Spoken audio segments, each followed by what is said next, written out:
when the king of the Golden Mountain, after he has become king, and seemingly it's almost the end of the story, or it's the end of it could be the end of a story where he has suffered in silence, and then he became king, and he has a good marriage. He's 8 years passes, uh, but then he yearns again to see his parents, his father specifically, the story mentions, and he goes back this long distance, which seemingly is kind of a magical distance, right? Because he goes over this river by himself, and when he comes back, he's dressed really strangely, as if he's been in some kind of magical land, or something that's very, very foreign to the centuries of the city of his father's house.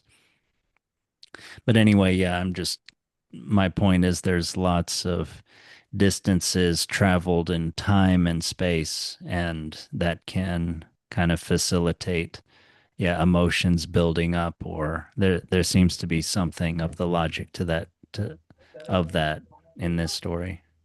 Yeah. And like it needs them to make decisions to where they don't understand the consequences and but they end up having to sacrifice their family in some kind of way.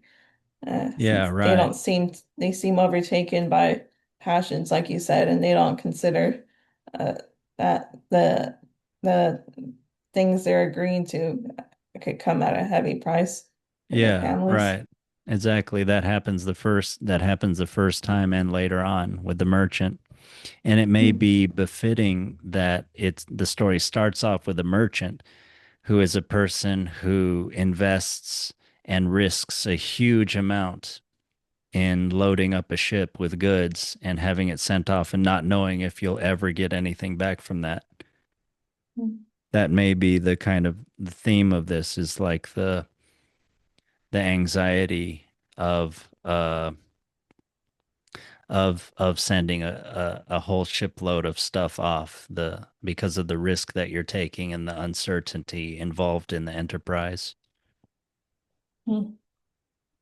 And yeah, later the son, he does ascend from where the father was, because he's a king of the Golden Mountain. So in a way, he's like the king of the gold, king of all the money in some way. And so, but he later on, yeah, he doesn't know what he's risking, even with a single ring, right? Kind of he has a negotiation with his wife. His wife tells him the terms.